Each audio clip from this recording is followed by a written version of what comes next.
Basically, what I want to give is much more of a vision slash of my dreams. And when I say dreams, what I mean is the dream how to make it work. So since I've been a PhD student, I have a good colleague, Anton Bartline, who I'm still working with, and he's more from philosophical end. I'm from engineering end, and I've always said we need basically 3 steps to make this fly: speech, signal processing, and I will introduce those 3 steps and show where we are. Still needs to be done in the next 80-ish minutes. So when we think of speech signal processing, we think, of course, often of futuristic things. This has changed a bit now because speech interfaces are much more becoming a reality these days.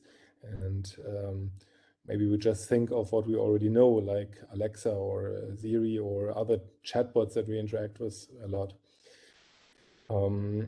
So just from the movies, I've been watching myself as a child Knight Rider. I don't know if you know the series, a car that can speak, and actually it speaks natural language with prosody, with everything, and understands that, and understands also that the driver is tired and upset and other things. And similar, more recently in Her, we've seen a movie where a conversational agent is making the user fall in love. So she has very high social, emotional skills, and of course, natural language and perfect recognition of the speech of the user at any time. And similar in Ex Machina, where you have an actually embodied robot. So the question is, are we there already? And I have to say, on the one hand side, I'm already quite impressed by the technology we're using these days, because the sheer speech recognition is very impressive. Large vocabularies, including music titles and open vocabulary, sort of, and from a distance, seems to be not much of a problem any longer. However, if you think on the natural language understanding and generation side, it is somewhat still a problem, not less and less, thanks to GPT-3 and other advancement. And we're still lacking, however, this social emotional component to a large degree in applications. This is one of the favorite things I'm doing, so you will be hearing a lot about speech analysis. Now, just yesterday, I think you've heard from Shrika Narayanan, a good colleague, about health applications, and this is more general what we will be seeing here in speech analysis. What can we get from speech beyond the words? So with that, let's see a few examples from what we're doing. Here is one on emotion recognition. In the upper left corner, you will be seeing dimensions. Emotion can be modeled in different ways, maybe most intuitively categories like joy, anger, sadness. Here we will be seeing valence and arousal as dimensions, valence from left to right, showing how negative or positive someone is, and arousal from up to down, how aroused someone is. And with that, you can basically model the other categories. What we will be seeing is a dot that moves in this plane, and the size of the dot will also give you the confidence. And on purpose in this video, you don't have a speaker, target speaker, but you will see as speech comes in that the dot moves and jumps between the 2 speakers' effective states. So let's have a look. Please say hello to start. Hello. I didn't understand your response. Hello. Please say hello to start. Hello. I'm sorry, sir. I can't understand you. Could you please repeat your response? Hello. I'm still waiting for your response. Please say hello to start. Hello. Hello. Hola. Calling iRabbit International Help Desk for assistance. I hope you could see how the dot moved to the neutral origin of the plane when the agent was talking, and more towards the upper left corner. So aroused a negative valence or anger, in other words, when he was talking. And hence, this system could recognize that it's not doing a good job, but of course, that's just one of a plethora of ways how to use emotion. I will just give you a second one, sorry, from our games package, where you can embed speech emotion recognition into video games. This is just a showcase how avatars could react differently if you talk to them based on your emotion. Hey there, how do you feel today? Hey there, how do you feel today?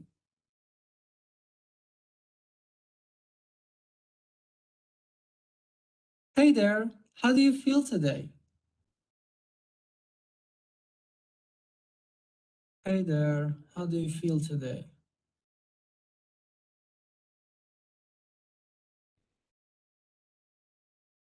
And you could see this is based on acoustics. But beyond recognizing the emotion, speech analysis, as said, can give you much, much more. And now Interspeech has just ended again. At Interspeech, we have been running since 13 years a challenge called Interspeech Compare, the Interspeech Computational Paralinguistic Challenge. In this challenge, we're targeting different states and traits from users. And what's interesting is that also we're usually giving baselines where we're comparing traditional feature extractors, like our Open Smile toolkit, or Open Crossbow, which is a back of audio words toolkit put on top of Open Smile for data injected, but let's say traditional features, with deep learning. And deep learning there comes in different flavors that we will be seeing in a few slides. It's unsupervised representation learning with recurrent neural networks, with convolutional neural networks, and transfer learning using pre-trained large deep networks trained for image processing, but as representation for the speech. And one thing that we are seeing every year is that it's not straightforward which one is better. So sometimes deep learning would win, and it's not even clear which one of the deep learning approaches will win from our baselines, that is, and sometimes the traditional features will win. And when the participants' results comes in, we see that more and more people are using almost exclusively deep learning these days, but still, just on this year again, the best baseline for COVID-19 detection from speech was coming from traditional features, so Open Smile features, and no participant beat them. So it's really hard to say in terms of final best outcome, what is best. This may, of course, largely be due to the very small corpora in this field, but we have to live with that. That's the reality. And on the other hand side, of course, you have a lot of other advantages with deep learning. For example, if you can self-learn representation, of course, this means you don't have to be an expert on speech processing. Now, let me just give you a brief overview on the tasks. I already mentioned this year we had COVID-19 as a task from coughing and from speech, together with colleagues from Cambridge that gave the data. And we also had escalation as a task. This is in dialogues, so people talking to each other, and we have 3 classes there, not just COVID positive or negative, but 3 degrees of escalation in a human-to-human conversation. And we also had a non-speech task, primates, so animal vocalizations. We started that last year. And here we had 5 classes, 4 species of animals, of primates essentially, of course, and a 5th class, well, no animal, but jungle in the background. On the right-hand side, you can see the best results after the challenge by fusing oftentimes the participants' results. So either it would be the single best winner, or if fusion and best engines stopping at where n is best, usually some 3 to 5 engines could give an improvement, then it's that result. This is chance normalized measures. So you can see 50% for 2 classes would be chance levels, 33% for 3, and 20 for 5, and so on with the other upcoming results. And what you can see is that it's well above chance level, even for COVID from coughing or speaking, but it's well below 100%, while 100% might not be reached easily because even the target label is uncertain, of course, we want to get better results, and hence we'll have a glance at the 3 dreams to make this come true and have a much more reliable coverage recognition. Just to mention, colleagues in India have also been running a challenge on COVID-19 recognition from carving, the DICOVA challenge. So very interesting to compare, of course, also across these challenges. And that is going down or backwards in the years, what has been run previously.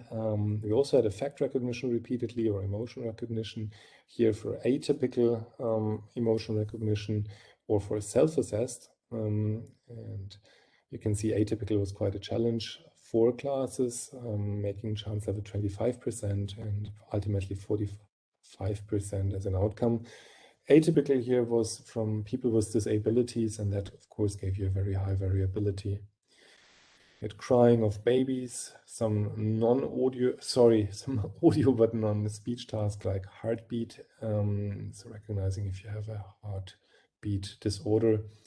Dialects, sleepiness. Sleepiness here is one of the examples of a regression task, so we're usually using correlation coefficient for that. If it's objective, or concordance correlation coefficients if it's subjective. Baby sounds of different kind. Another animal task was orca, that's whales.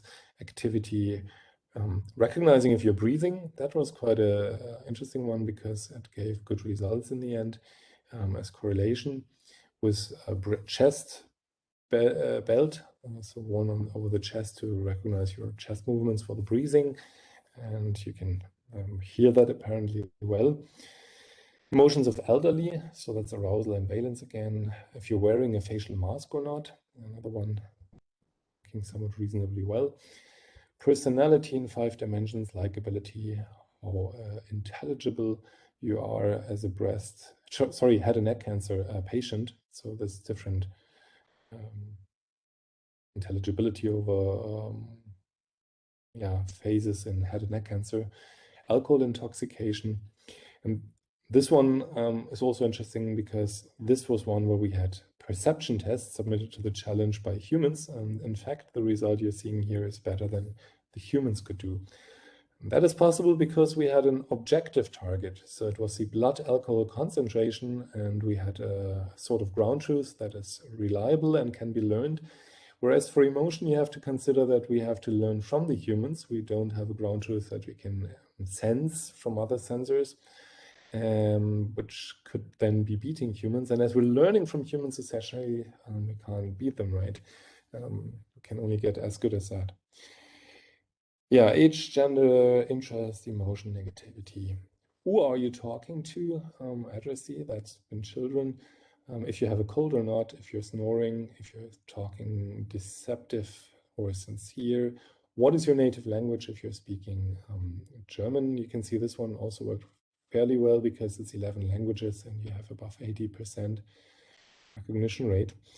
Nativeness, so how native does your English sound? That was also a perception-based test with a very high number of raters. It was a class in Britain who was assessing these, a full school class, or not school class of students actually, only British students who were giving their votes.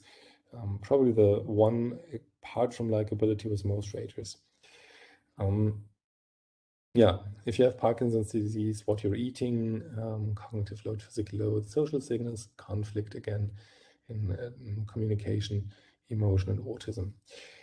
So the list could go on for much longer if you include what people have been targeting. Are you a smoker or not? What is your body height and whatnots? And it's really, really rich, but you can see the problem is we still need a bit of, percentage points up to see it in Alexis and the like. And I wanted to show you a quite different speech analysis case, and that is the speech analysis between speakers.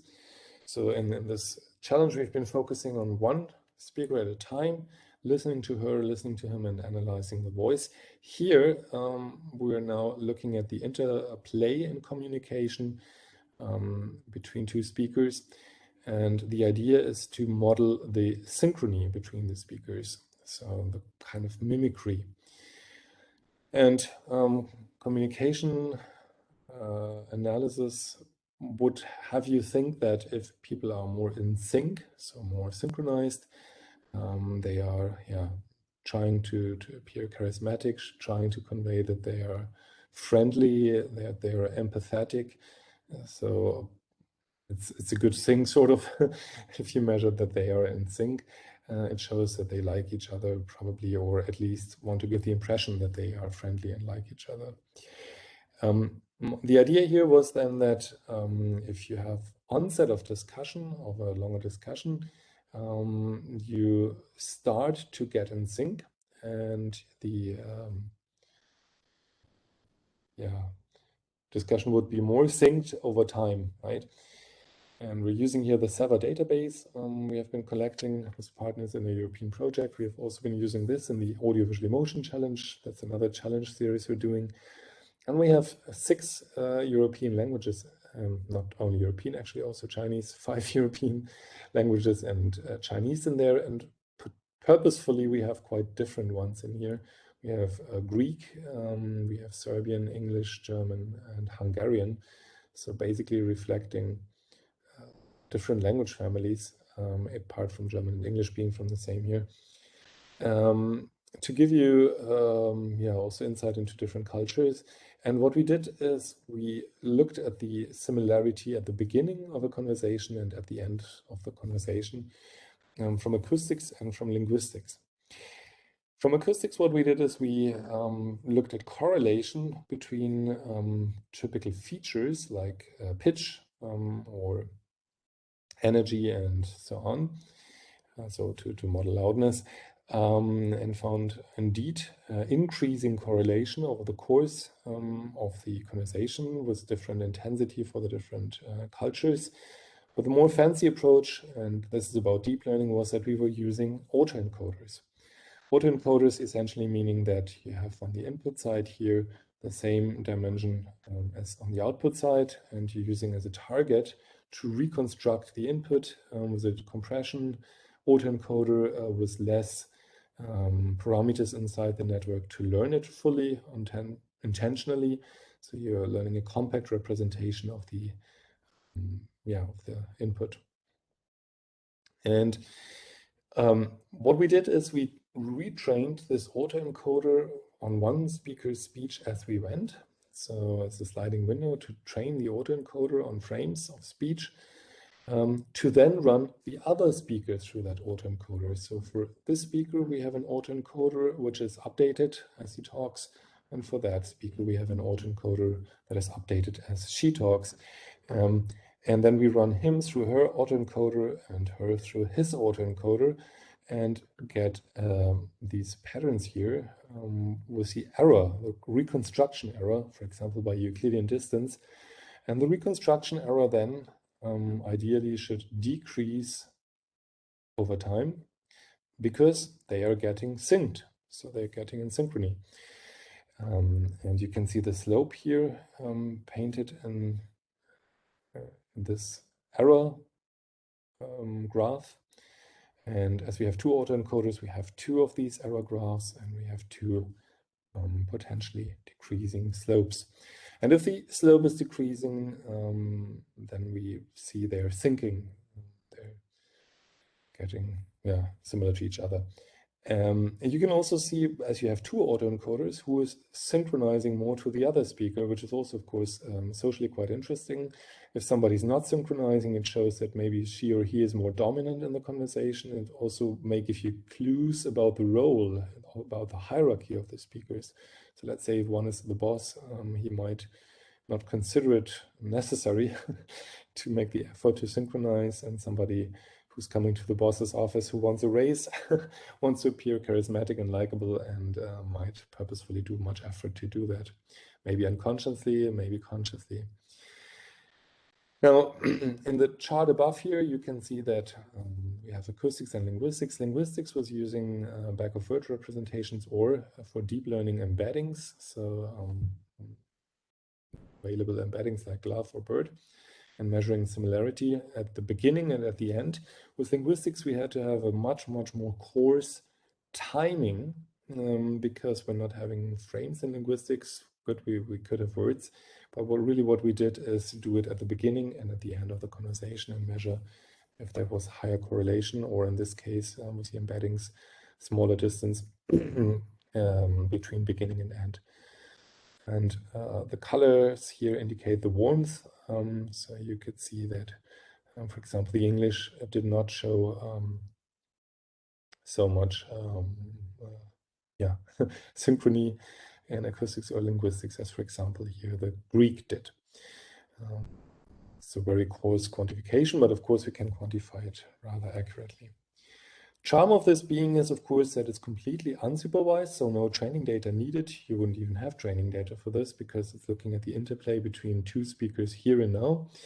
And yeah, it's making it very versatile.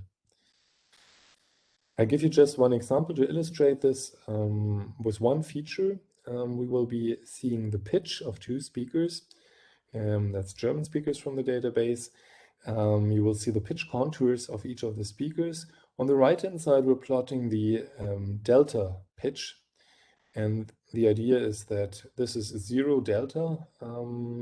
It could get negative if one speaker, if it swaps sort of who's speaking above or below the other speaker in terms of pitch. But basically, what it should do, if they are synchronized in pitch, is that it comes down to 0 difference. And we will be seeing how this evolves as they speak. Hallo. Hallo, Über welchen Werbespot müssen wir jetzt reden?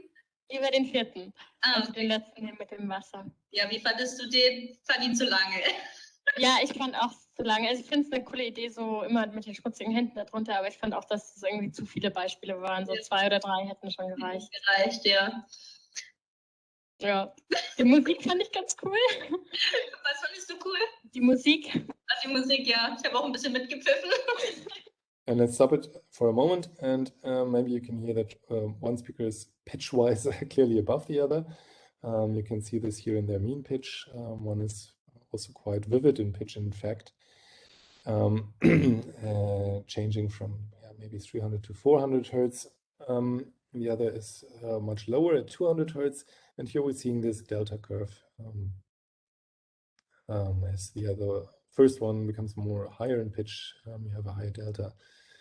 Above on the right-hand side, you're seeing the input to our autoencoders, but that's not shown in the graphs here. And maybe I'll just forward a bit, and you can see that now they have actually changed. So who's speaking higher and who's speaking lower. Die Beispiele haben irgendwie jeden betroffen, sowohl Kinder als auch Erwachsene auch, ja. Ja, aber es waren keine Männer dabei, es waren irgendwie immer nur Frauen, oder? Wurde da nicht Pute geschnitten von irgendeinem Mann? Ja, ich glaube, es war eine Frau. Ach so. Aber And if you further forward this, we'll see that they continue to change who's above and below the other, but interestingly enough, converge around 0 difference. Warum müssen wir denn nicht über die anderen reden? können wir ja auch noch kurz machen. Welcher war der beste? Ich fand den ersten am besten. Den mit dem Auto habe ich nicht verstanden. Das fand ich auch gut. Beim Auto fand ich die Idee witzig. Das ist halt der Smart irgendwie oder dieses kleine Auto. Und das mit dem Prinzip fand ich scheiße. So, sorry for the swear word if you speak German, but you can clearly see that with some more fluctuation, they're converging towards 0 difference. Now, of course, it doesn't mean that you have to have 0 difference. If you have a female and a male speaker, you can't have 0 difference in pitch probably, but it shows that during the course, if you talk to a female, you might raise your voice as a male and vice versa to convey, sympathy, liking, charisma, whatever. And if you listen to it, maybe you also generally could get an impression that they're synchronizing also from speed of talking and loudness and the like. So with that, we have 2 major use cases. One is speech analysis of a single speaker, and the other one was looking at the interplay between speakers as examples. And of course, what I'm showing now is not only valid for that, but also for other things. And this is the start of the 3 dreams, how to make this fly. And that's actually 3 dreams from roughly 2000, 2002, 5 something. And I will show you so how much we progressed on these. And the first dream was self-learning representations. It felt unnatural to me that we have to write hundreds of papers how to optimize features, like whatever articulatory features, maybe being, and voice quality features being among those least explored, but and heavily tailored and changed at the time when I was starting my PhD. Maybe some others like MFCCs have already been classic since years or decades, but still even how you model pitch, of course, has still been a massive topic, and generally there were hundreds of papers coming up how to design features. And I think a baby in a mother's body can already hear if the mother or the father is speaking, and nobody tells it how to model pitch. Nobody can tell it how to whatever do voice quality features. So it's self-learning representation, and obviously this is what deep learning has given us very well. So you could say mission accomplished. We can now self-learn representations from the data, and indeed have not to be experts on audio features any longer. Showing you some examples from that, and you will be seeing in the upper right corner a GitHub QR code for the toolkits of ours, and of course there's many others these days. ODeep is the first one that is self-learning representation with a autoencoder. Now we've seen the autoencoder for the other purpose already. This is a recurrent autoencoder, and it basically is trained unsupervised, of course, because that makes it unsupervised representation learning. With abundance of speech, you can, of course, use as much as you want to, because it's not a problem of data sparsity. To get speech, you can have the internet, you can have broadcast, you can have whatever. And it's based on spectrogram extraction from the raw audio autoencoder training, and then it sort of generates features from that, which you can use with any kind of machine learning algorithm for classification. And it's encoder recurrent neural network, meaning that the time series of these spectrograms is being used, and the encoder final state is being used for encoding. We also have an attention version now that can use the sequence, and it's ready to be used with pre-trained models, or you can train it on your own speech as a speech representation from a recurrent neural network autoencoder.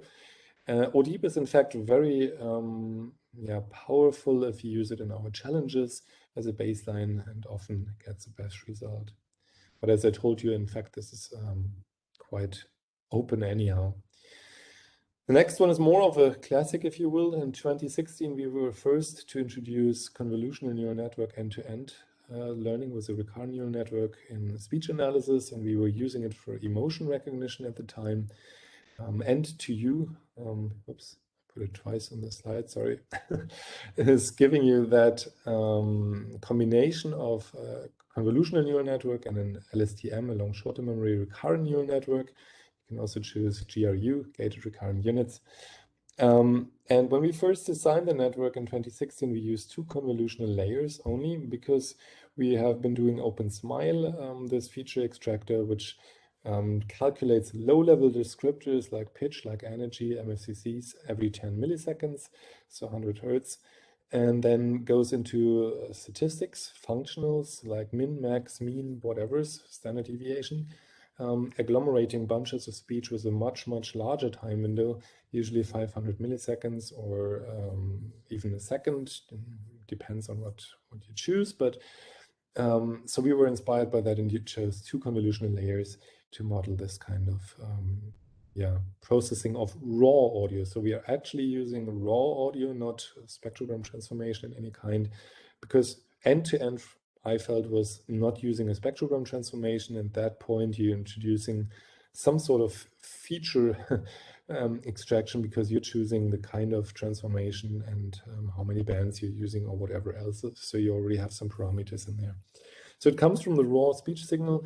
The problem being is that these topologies highly depend on the signal. So for speech, you can see, because we also offer you and enter you to use image input and physiology data and other data. For speech and image, they're heavily different. This is, for example, VGG as a network topology for video. And that is something where we feel it's not fully self-learning of representation, because coming back to my child in the body of the mother, I would still have to tell the child the topology of the network. Okay, you could say that's evolutionary grown. That's kind of the topology of the network, so fair enough. But still, wouldn't it be much cooler if we don't have to know about the topology and we really just give the raw data, the raw speech signal, and itself shapes this network. And this network has surprisingly many parameters. You can see it has a number of convolutional filters and their size and so on, and the stride maybe and whatnot. Of course, the activation function and all these things. So ideally, it would also learn all that automatically. When we first did this net, we were shocked because we got in concordance correlation coefficient roughly twice as good a result as with traditional features. We were hoping to reach the result of the open smile type features, so the traditional acoustic features. Didn't expect to be twice as good. So I said the race is on now, and since sometimes this or sometimes traditional features have been better, and in the challenges, I have to admit, we had so little data for each of these tasks, as this is taking it directly from the data from the challenge task, that it rather fell behind a bit. But it's still giving you the advantage that you don't have to know the field of speech processing. You don't need to know about linear predicting coefficients or linear prediction coefficients or something like that. You just need to know about the deep nets.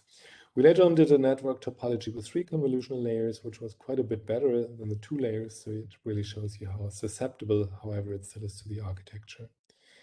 Now, for that reason, we also introduced in this field automatic machine learning to shape the neural network topology in 2018. And this means that we have a controller network which reinforced shapes the child network, choosing the number of cells, their activation types. So not too much that we're parameterizing here yet.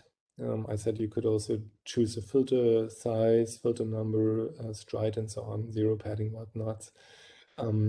But it's been a good start because we could show on the interspeech challenge crying task that we can improve by some 6 to 7% points over the end-to-end architecture that we made.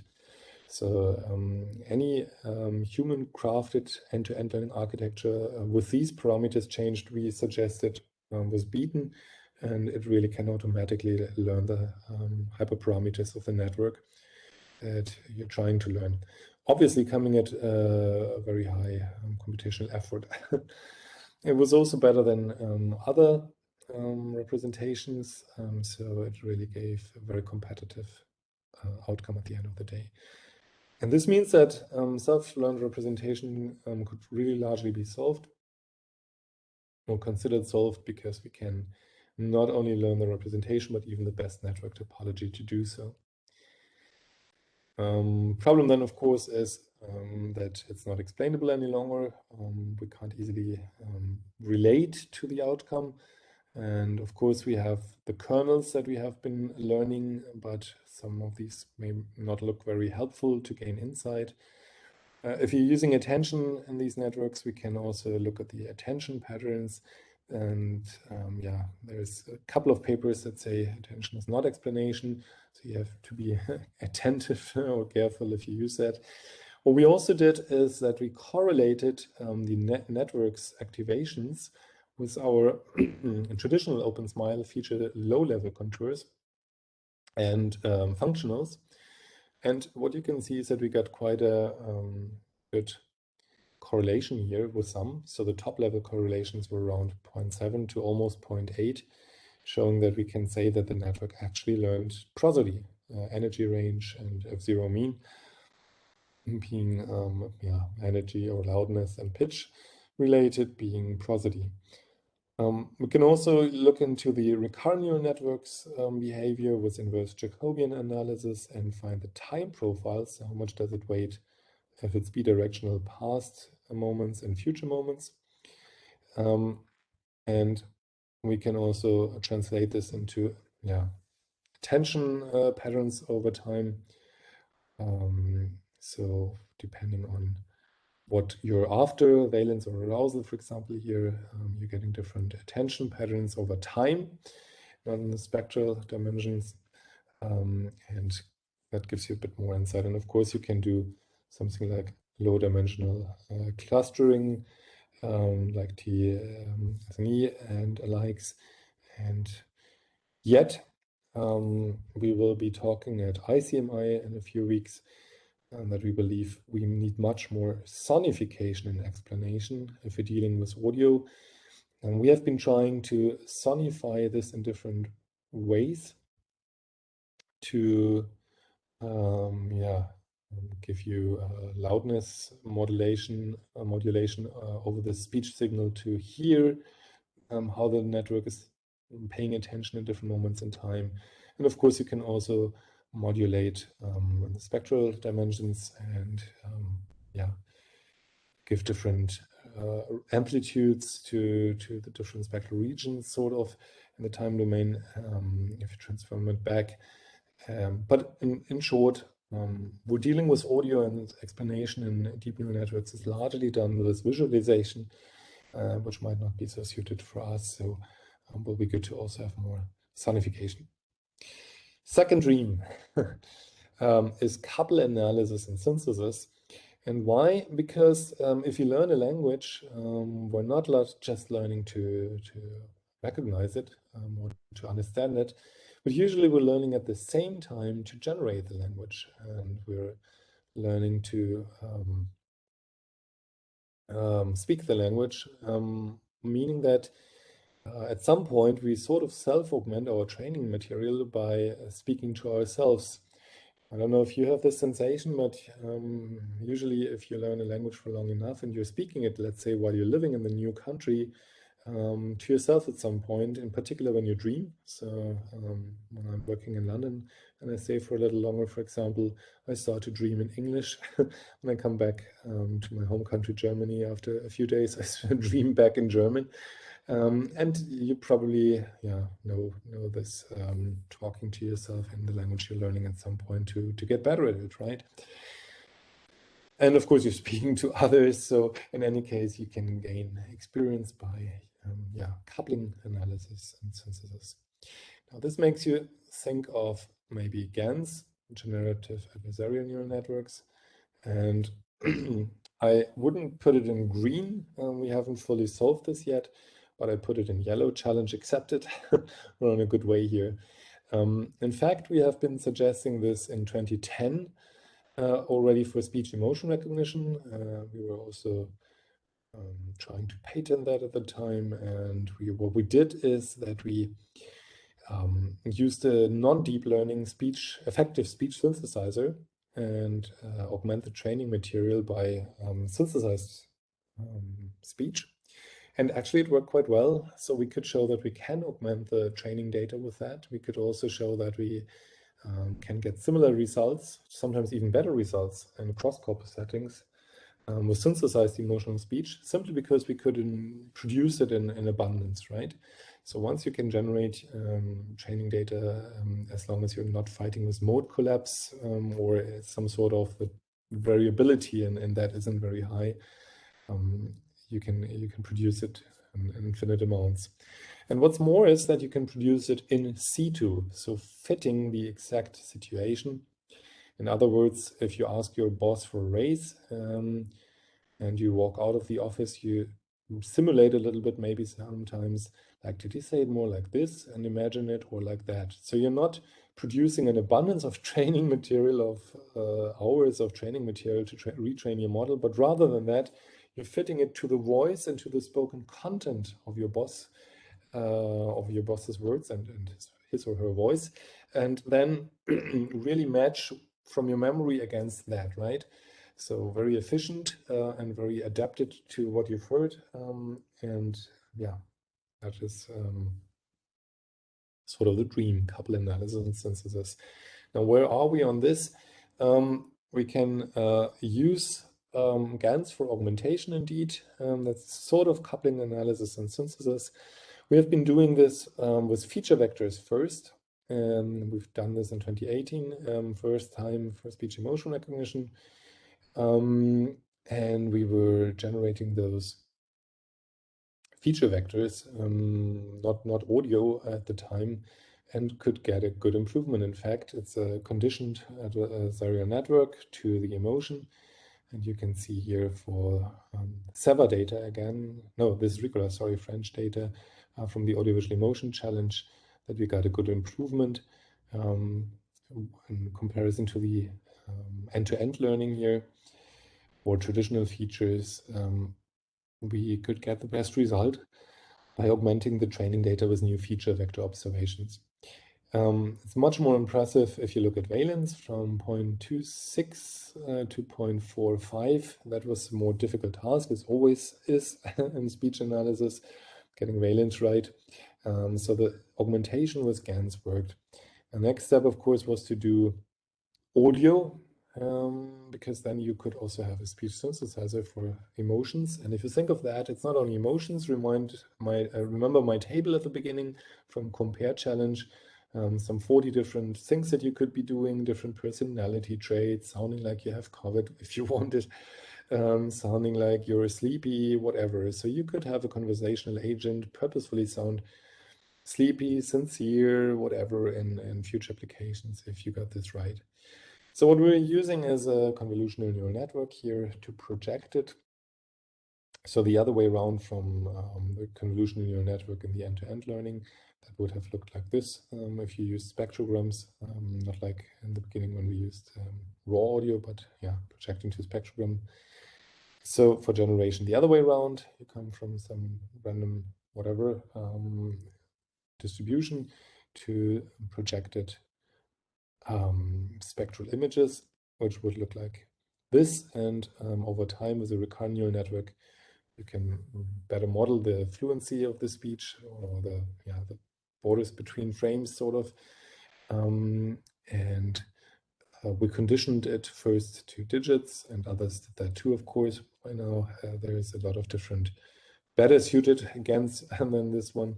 Beginning, that is using targeted phonemes to let it count up. 7, 8, 9. So in theory, these are new voices generated by the GAN, counting up, not concatenative or something like that, speech synthesis.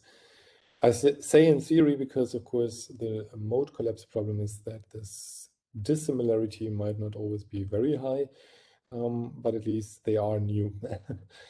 And what you can do more, of course, is condition them to other targets, and that's what we're working on at this moment, condition them to all these other states and traits. In between, or meanwhile, we've also with colleagues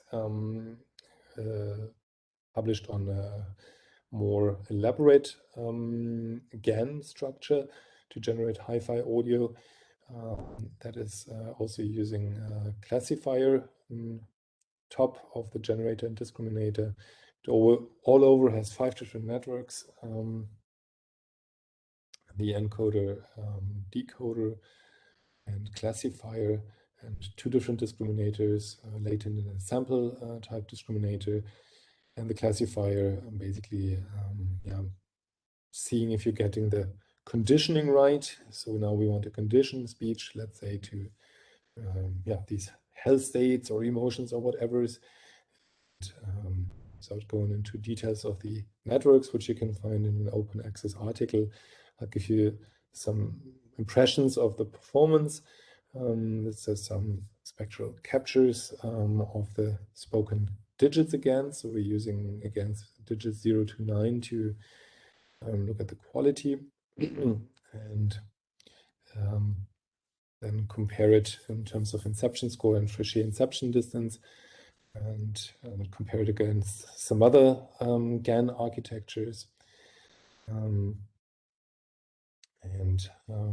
Yeah, the guided adversarial autoencoder, that's the name of this scan, is giving somewhat good results here, but it's getting more interesting in terms of seeing how much labeled data it actually needs. I told you that we have very little data in these domains, so being conservative and efficient with the data that has to be labeled is a good thing, and that's its real strength. It's needing surprisingly little data to get very good scores here, and at 5% of labeled data, it's already getting very good results here, close to the 100% somewhat.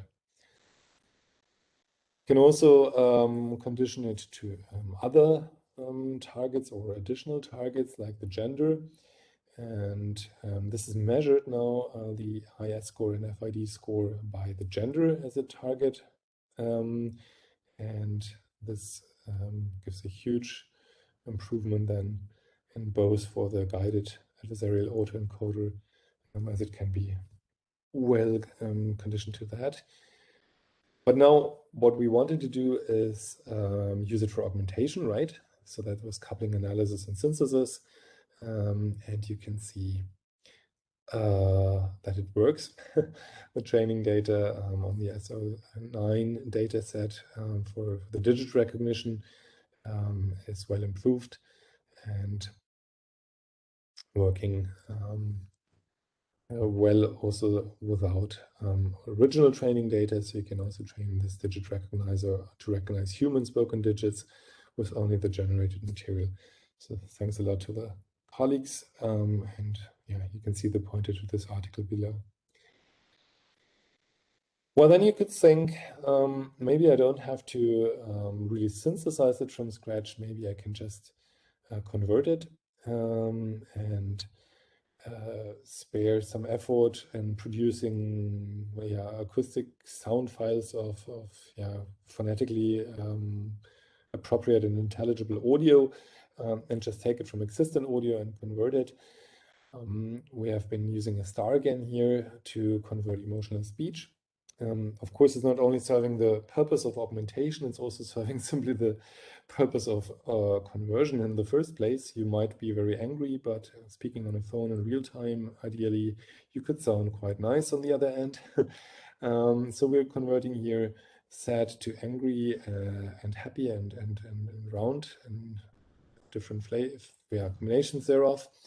And you can see two things here with our star again. We're using the IEMOCAP data that basically has been collected by Sri Narayanan and his colleagues that gave you the talk yesterday. And we're looking at the perception by humans and looking at the augmentation results. So let's start with the human perception results. You can see that the baseline usually should be negative, meaning that if you're showing them in the shuffled things, samples that haven't been converted, they say, no, this isn't converted. So that's why the green bar is always very negative.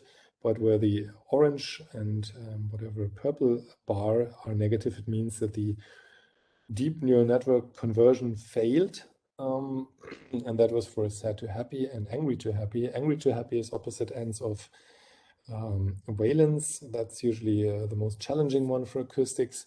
But you see that, for example, happy to sad did work, and sad to angry and angry to sad did work also for humans. And several humans perceived it correctly in the new emotion. But now it's about augmentation, right? So we're looking here at IEMOCAP, micro F1 and macro F1 with original training data, and then using only the converted speech. So we're using the original speech converted, and then train the emotion recognizer only on converted speech. And to our very surprise, it gets as good as with the original speech. So the conversion seemingly doesn't corrupt the emotional effect. It's still usable as training data. Now the million-dollar question, of course, is, does it help to augment the data, and yes, it does. You can see if you use both the original and the converted together, we can get a 3% improvement, maybe on the micro measure, but on the macro measure, it's much more visible even. It's 5%, and that is both significant. At this year's ICASP, we have shown a better improved version of this star-again conversion, which is coming from the simpler topology, again, to introduce a classifier that verifies if it did a good job. So we're using a speech emotion recognizer as feedback that has been trained potentially even on more data and other data, and have this slightly more complex architecture. But you can see in MCD and decibel, we have improved scores for any of the conversions here. And that was a perception test, and for 58% of the cases, humans said that it was better, this improved one. And also for augmentation, it's a little bit better. So this is ongoing work to find the best GAN topology and produce converted speech or new speech to augment training data for our purpose here. So we're on a good way with that one, and I'm coming to the third one, and that is reinforcement learning. And reinforcement learning is almost completely absent in speech analysis. It's not so in speech recognition, and of course that can make a huge difference. Google said at some point that they need 10 times the speech amount that is not labeled to compensate for labeled speech amount, but why would they care? They're getting abundance, really abundance of speech in. So 10 times is not at all a problem. And that means that largely the fact that speech recognition is working so well these days is of course also owing to the fact that it was used in real-world applications at scale.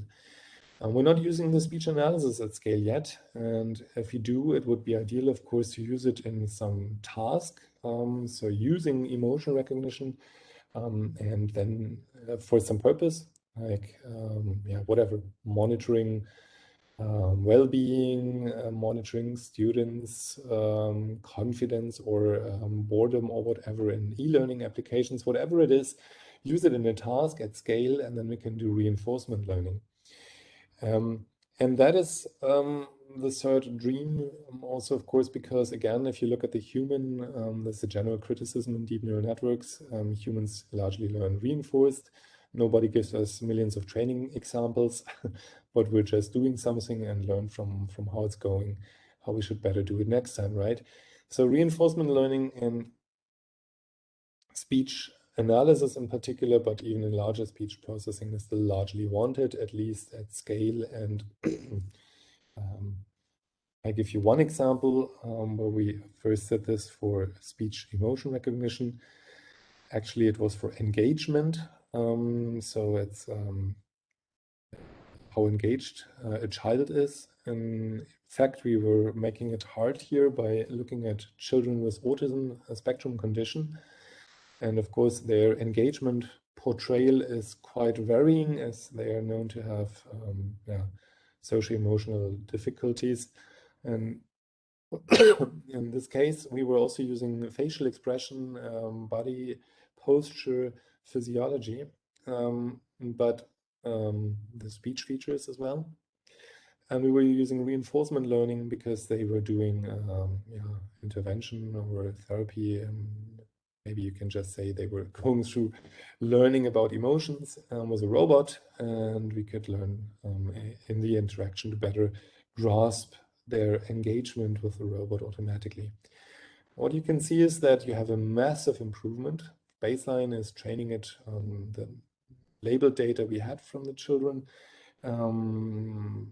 other children, of course. And if you did reinforcement learning to adapt to the child, you can see this, 25% plus improvement. So this is really, really massive.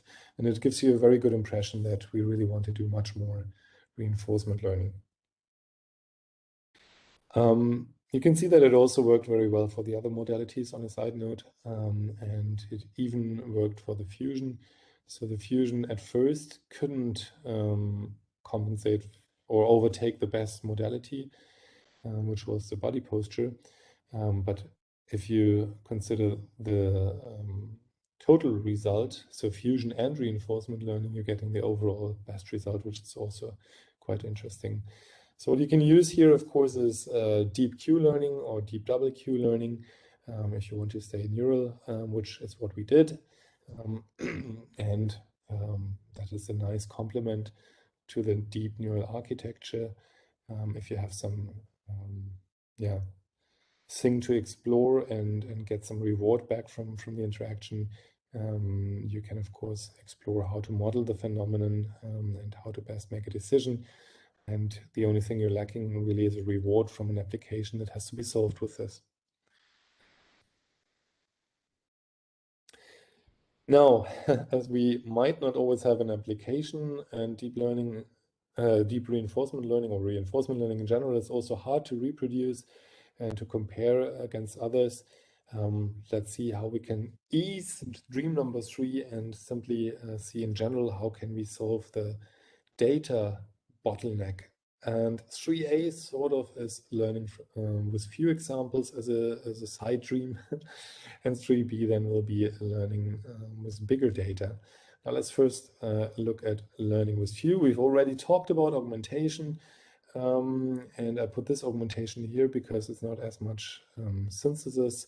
It's simply easy tricks to augment the training data. And let's start with audio. At this moment, Spec Augment is maybe SpecAug is one of the most popular toolkits to do this, using some very simple time and frequency mask. Here we're looking at COVID-19 recognition from cough and from speech and using these tricks. Baseline, of course, is to not do any of the tricks and run a short-term Fourier transformation-based representation through a deep neural network that can deal with that with convolutional layers and recurrent layers. And then frequency masking, time masking, and spec augment kind of manner, adding white noise, amplitude change, random erase. Time stretch, that's also spec augment style, DTW, and pitch shift. What you can see is that each of these give you an improvement, so it works. And usually the improvement is around some 3 to 4% maybe. For the coughing, similar for the speech, where pitch shift actually for COVID-19 worked best for whatever reasons. But somehow they're surprisingly similar almost. Problem, of course, is it's not like you can do all of this and you each time add some 3-5% more, but the saturates very quickly. So if you combine these different ways of augmentation, overall you may be getting only 1% point on top of the best or so. That's good. It's very straightforward and easy, and you can always do it. Image people have been doing this always. They have always been changing brightness and contrast and rotating and flipping their images. It's surprising how little this is actually used in speech processing, in particular deep speech processing, which simply requires a lot of data for training, but it works and it's easy. How about this spoken language content then? We have also been looking into can we augment the training data for text, and we haven't done this for spoken language so much yet, but more for written language. Here for hate speech in this example. Other examples are sentiment recognition. And we've been trying hard to do this with some fancy augmentation, like deep methods using embeddings, like birds or gloves or whatever's. At the end of the day, the one that really worked was part of speech augmentation. So basically changing within the same part of speech class and doing some simple replacements like let me take a break, let them take a break. You can see down here, or let us take a break and so on. The more fancy ones would give you from these people should get out of my country, these people ought to get out of my nation. Sounds good, actually, and we finally looked at the results here with different architectures, CNN plus GRU or LSTM, and different embeddings, Word2Vec, fast text, Google Glove. If we didn't augment versus we did augment, what really worked was only part of speech augmentation. Part of speech augmentation, however, giving us 5% again improvement, and that sounds good, of course. If you have speech analysis, you're using the spoken content and the sound of it. You can augment on the acoustic level, like we've seen before. You can use some part of speech augmentation on top of that and really get good improvements. Yeah, learning from few data. We can also do few short learning.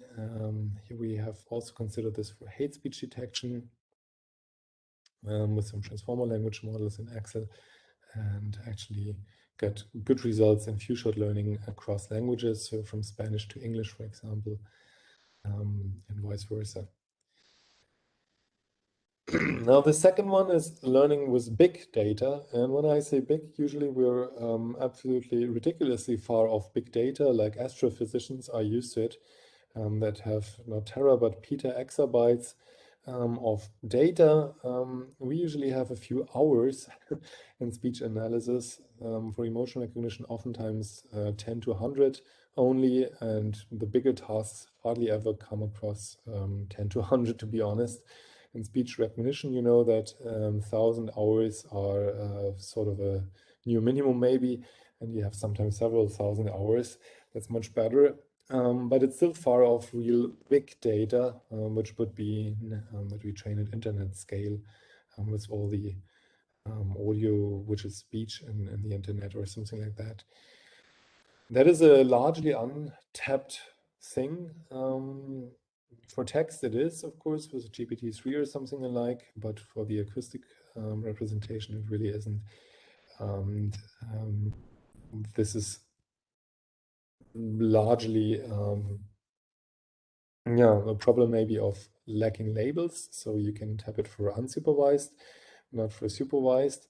And the question is, sometimes if you have a more specific case like COVID-19 data collection, how do you get such data in the first place? And you cannot tap into the internet. When in last year in March, we were thinking of doing COVID-19 recognition from speech, we simply didn't have such speech. What you can do then is try to remotely collect it in citizen research projects and ask the public to help. Here we are looking at a paper presented at Interspeech just now. What are the problems in people that enroll in a program to donate speech? This was for depression data. We wanted to collect more longitudinal data for depression to better be able to model speaker characteristics in recognition of depression. And you can see the top problems here, the top barrier type, if we enrolled people, is that they didn't see notifications. So they had it on their smartphone. They were prompted to donate data throughout the day. But the next one is low mood. They forgot about it. They felt unwell in some other way or too tired. They couldn't find a quiet place. They felt self-conscious, and they had technical problems with the phone or the app. They didn't have time. They had already contributed to the project and felt that's enough. They had privacy concerns. Okay, there it goes down in relevance maybe. They were just not interested in recording speech. Part of the app was difficult to use. But you see a lot of different problems, from usability to technical failure to simple motivation that makes it make it difficult to get humans excited about collecting their speech and labeling it for such purposes. The other thing that you could be thinking of is combining databases that are existent. In emotion recognition, we started to do cross-corpus emotion recognition a long time ago, I think in 2010 or so, but at the time we roughly had some 9 databases at hand. Nowadays we have many more, above 30, maybe above 50 already. And this is an example of trying to go bigger. It's still far off big. What you can see on the right-hand side for these different databases is the total duration, and it's shockingly little, as I told you, sometimes below 1 hour even, and some of them are 12 hours, so they're really, really small. And it sounds good to have 30 databases or 40 united, but if you look at the sheer duration, it's still shockingly little. Now, what we tried was train a deep neural network called Emotionnet, or Emotionnet for short. You can find this on Archive, and the network can be obtained too, to see if it gets any better. And what you see is a chance level and leave one database out versus the baseline train on that database's training material versus Emotionnet. Emotionnet meaning that you fuse all the databases around that one in this chart. And the bold numbers, of course, are the best result. And you can see here baseline to all emotion categories, and then only arousal valence and audio arousal and valence together, that it's oftentimes getting better. So, and then the baseline, but not always getting better than the baseline. So there's no easy takeaway from this. Maybe the good news is that it's not too often falling shockingly below the baseline. In the very difficult cases, maybe some 6%. Or here it's even more shocking how much it fell behind. So unfortunately, just agglomerating data isn't doing necessarily the better job. Why is that so? Because all these emotion databases come in different representations, different classes or arousal valence, and it's very hard to unite them in the first place. This may be easier for other tasks, of course, like COVID-19, where people are doing this at the moment, as now we have several COVID-19 databases. You can also get data automatically from the internet. We have the I Hear You Play platform for this. This is also including Cast. Cast, the database, is a tool that uses YouTube, and you can use other social media platforms to do the same. And what it uses is a single example of a cough, for example, now for COVID-19. So you use one video that has a cough inside, and that is probably ideally a very prototypical for a cough. And then from that example, it uses the recommendation engine of the YouTube or social media platform to do some local clustering coefficient and find within the recommendations the ones that are most related to this, because the recommendation engine might be clustering or might be giving recommendations based on something completely different than the coughing sound that you're after. Maybe it's tips how to cure a disease, and you hear a coughing, and then it recommends other how to cure a completely different disease. So that's why we need the pre-processing here with the local clustering coefficient. What we next do is unsupervised audio content verification. So we go through the recommendations after finding suited candidates from local clustering and verify if the audio sounds similar to our coughing example. And from there, we take it into a active learning platform or crowdsourcing platform. I Hear You Play is also gamified, so people are not paid, but they are competing against each other. For example, in training a robot by labeling data, and team A versus team B, whose robot is better at the end of the day, something like that. And the thing is that you're having active learning, so the platform identifies those examples which are most promising to improve their engine, for example, by the confidence measure. So high confidence, then it's semi-supervised learning. It's just added to the training back with the label of the engine, and lower confidence than that given to a human. It can also use information such as, I think from this class I already have a lot, we don't need that, and just try to seek the sparse ones.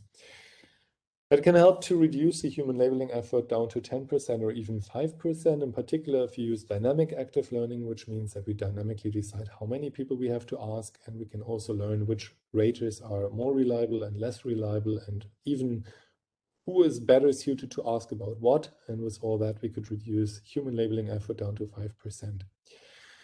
So now we had a 3-hour challenge running this for new tasks that at the time we hadn't looked into yet. We didn't have any data for.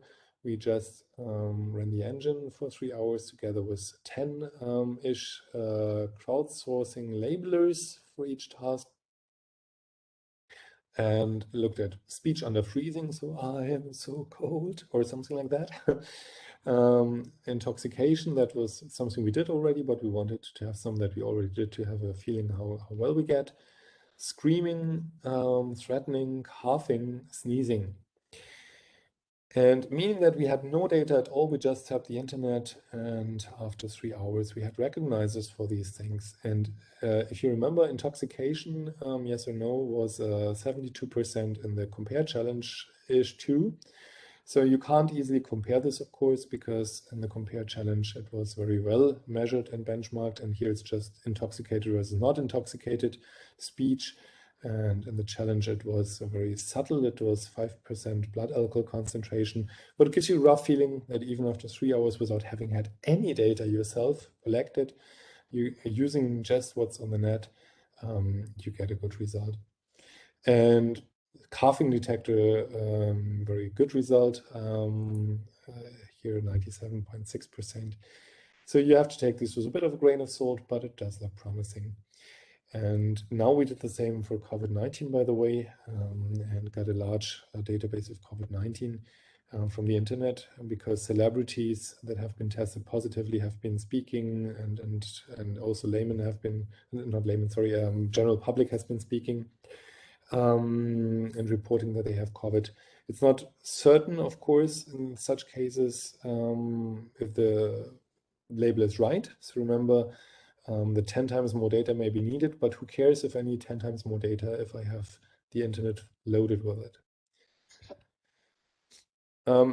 Just to mention it, there's a newer platform, Nova, with the colleagues in Augsburg University, Elisabeth Andres' team, that we've published upon and put together, largely them, that also uses explanation for the active learning and the human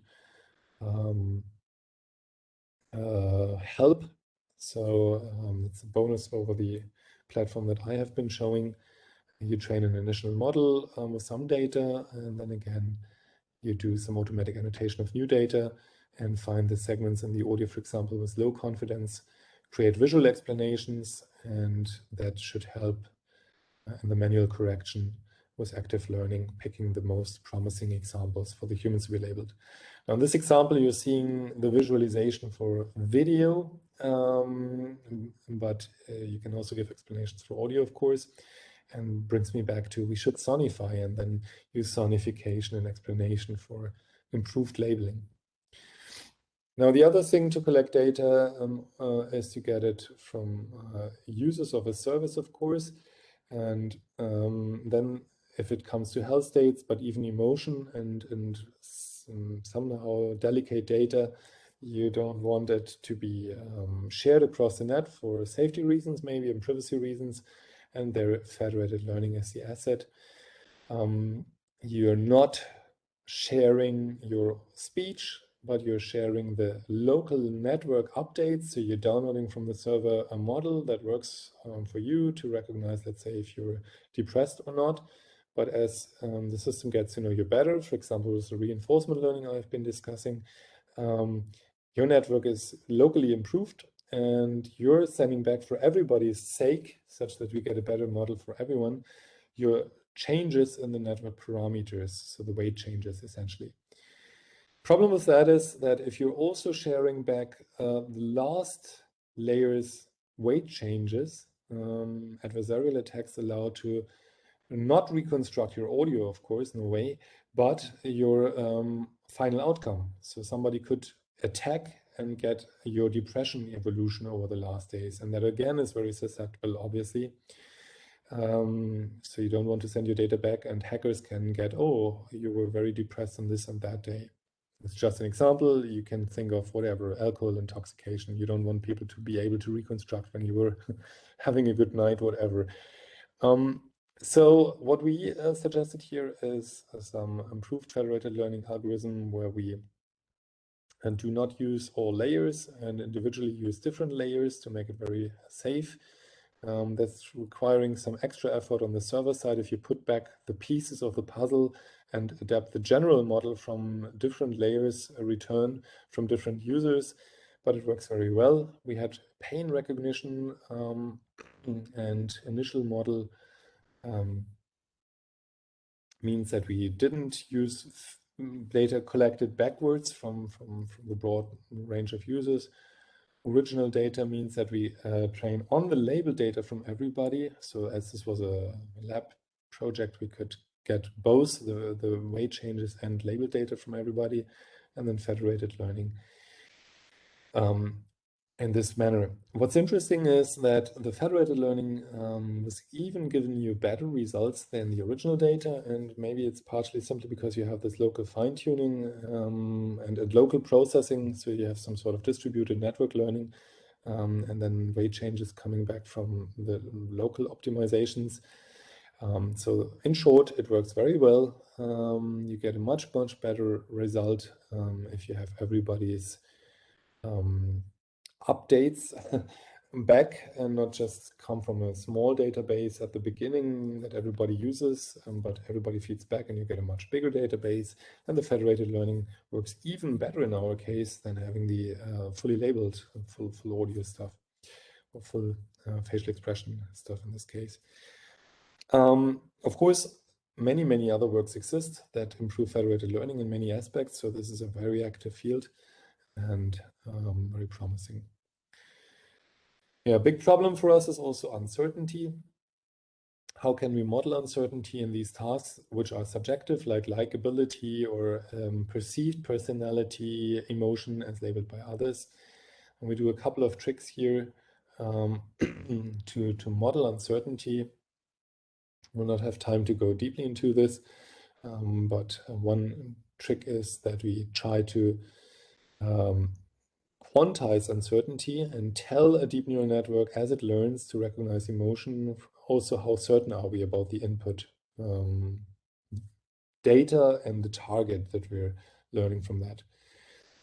A couple of things that we have been considering here is simply using everybody's annotator track. So if you have 5 annotators and you're forming a gold standard from that by whatever majority vote or something, we're using also in multi-target learning everybody individual's annotator track to see if we can gain something from that. Sometimes that's not possible because different parts of the database have been labeled by different sets of labelers, and there is not one annotator track as such.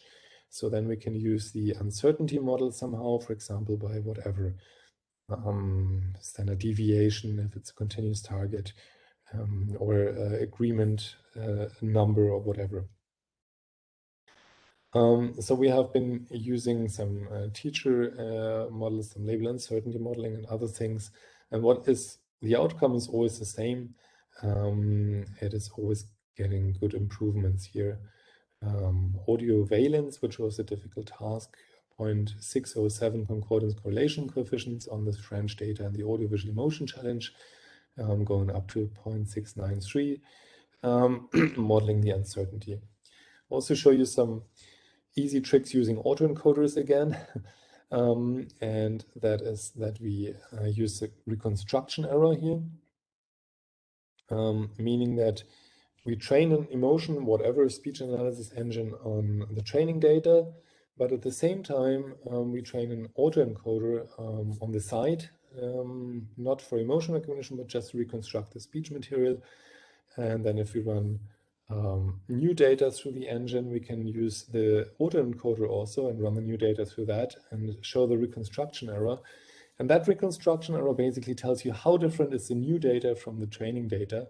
And that is very useful for confidence measures. You can say, oh, this is different from what we have been trained upon. So take the result with a grain of salt or caution.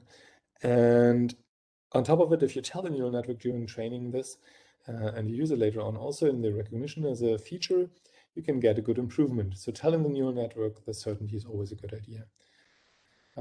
Doing the reconstruction error can be done by just the error, the Euclidean distance, for example.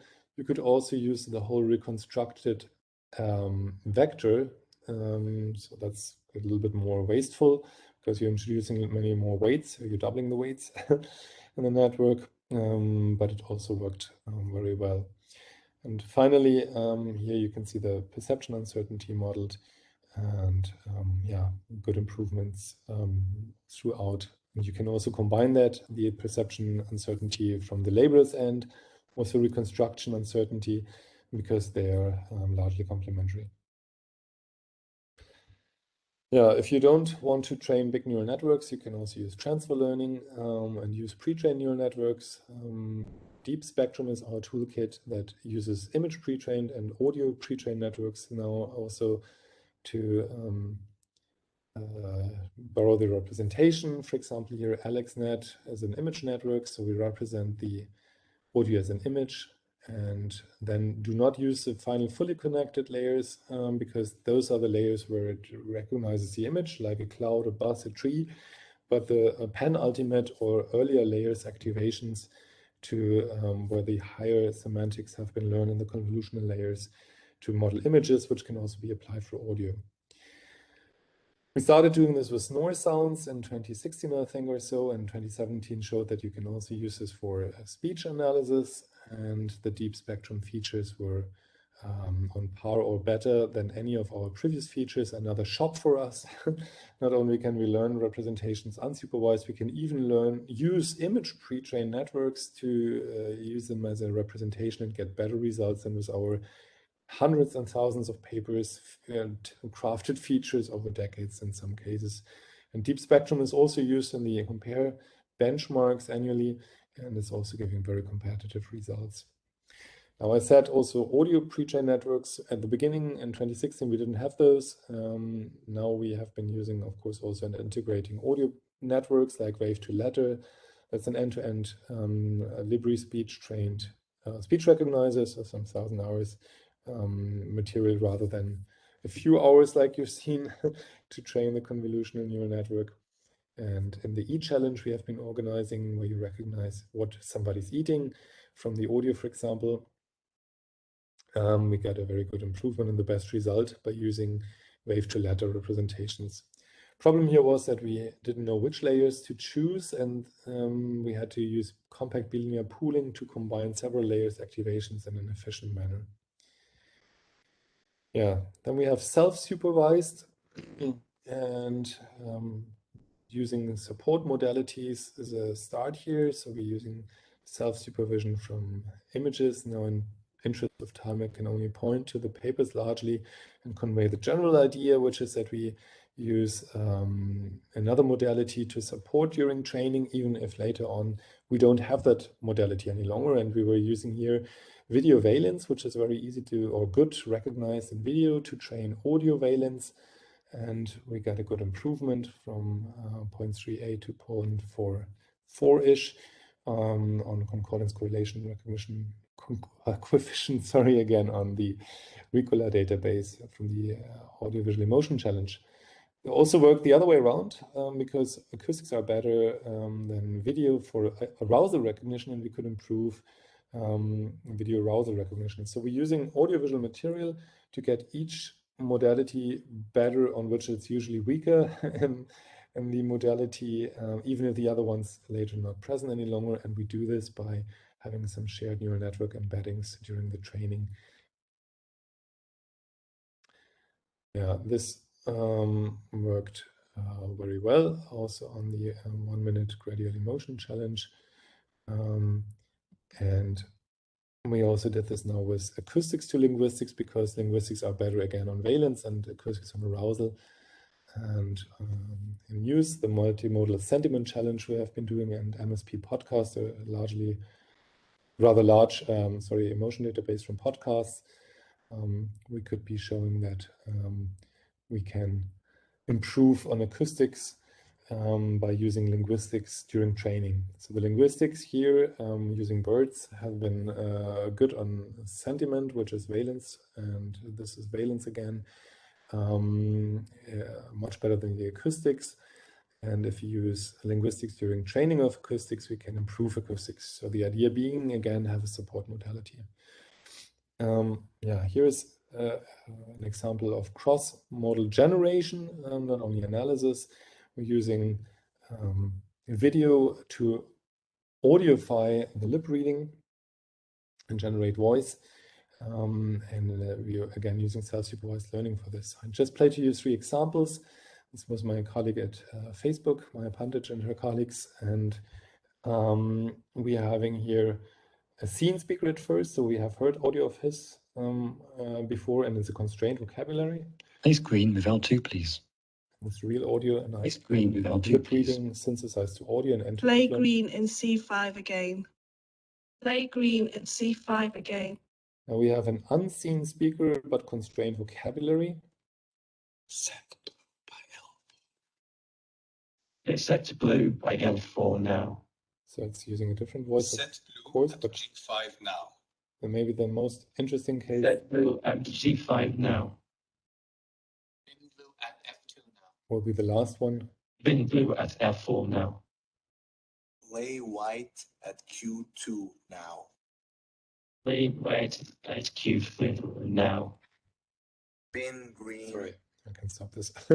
Is the last one where you have unseen speakers or unheard speakers and completely unconstrained vocabulary. Fuzzy is waiting for them. Waiting for him. Range of temperatures across. Range of temperatures. Here's our education card. Here's our education card. The other members of the. Other members of the. So you can actually Fuzzy is do some lip reading. Yeah, in the last minute really, let me just show some topics. Lifelong learning is one of them, where we try to improve matters by not forgetting about what we've been learning in the past.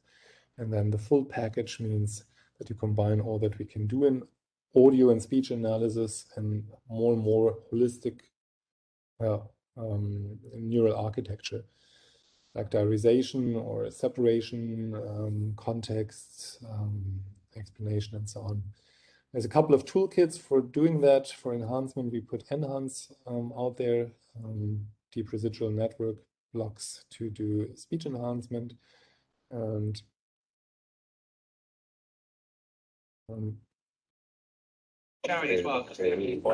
to skip through this. Concealnet is a network where we can do package loss recovery to recover the signal and get good results after dropouts, and then putting it together in larger and larger neural network architectures. Yeah, new challenges are then getting the network smaller by doing some pruning of the networks, quantization of the weights, teacher-student architectures, with which we could, for example, reduce a cold recognizer by 95% in model size. We also have deep spectrum now as a light version running on mobile devices. But yeah, I'm really just skipping because we're at the end of the time. Finally, just a final note is we have to be careful if we got this all working and put the 3 dreams together. We will actually get all of that working reasonably well. And then we have to make sure that it's being used in good ways. If you think of this, you can always find probably to any good use case also a bad one. Speaker identification, you can find criminals, but you can also inform divorce proceedings. Voice conversion is good for entertainment, but it's bad because you can do fake news.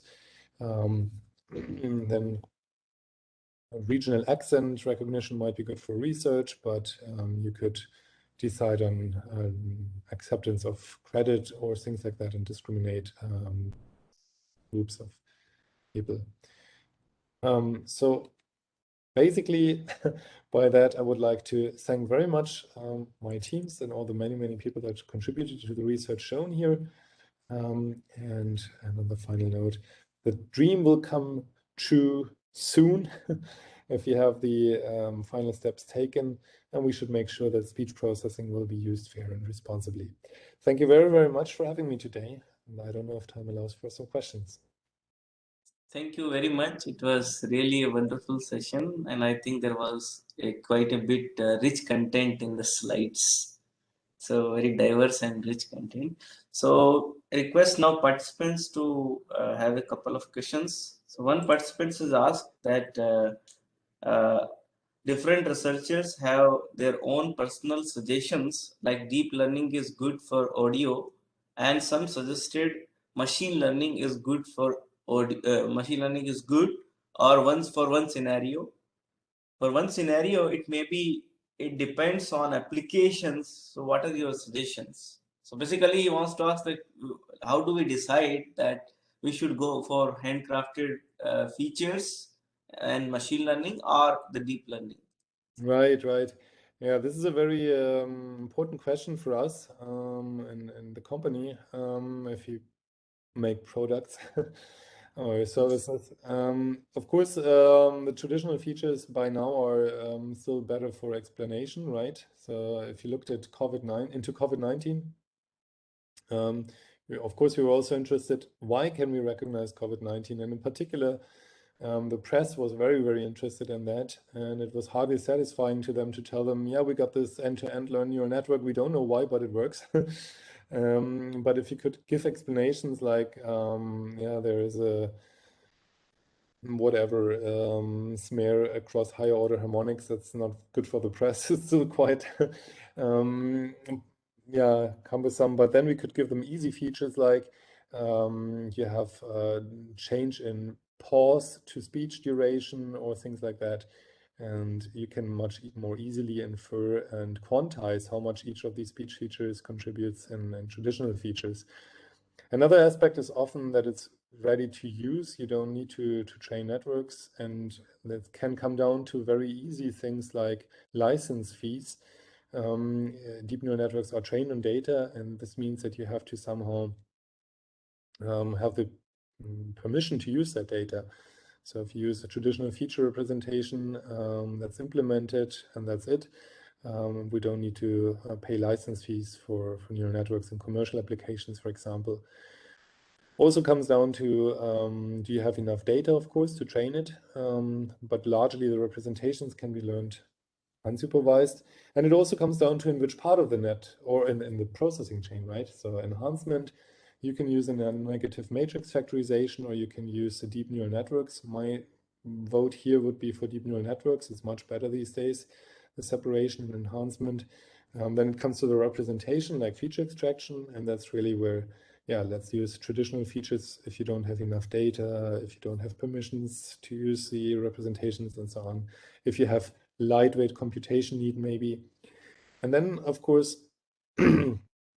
the back end. And in fact, in the back end, where we learn the actual decision making, we're often not using deep learning. So in the challenges, we're using support vector machines oftentimes, simply because we have so little data. Yeah, I think that's maybe the main. So another question is that most of the speech emotion recognition works have been done for a particular language, for example, English, German, Hindi, etc. So I would request you to please suggest some points on making language independent speech emotion recognition. Right. So we have been doing a couple of cross-language. The largest one has been considering some, I think, 20-ish languages, and maybe the most systematic one has been Seva. And I say this most systematic one because the ones where we did it with many databases simply suffered from each database has so much other variability that we can't be sure if it's owing to the language or to other factors, different emotion models, different acoustic conditions, acted or spontaneous, and so on. Seva, however, had these 6 languages I've been showing at the beginning, and has been following strictly the same protocol and conditions. So there you can really work on language agnostic representations. I mean, usually the biggest difficulty we found is, of course, if you go between tonal and non-tonal languages. Surprisingly, though, for arousal, it didn't make much of a difference anyhow. It's more for valence.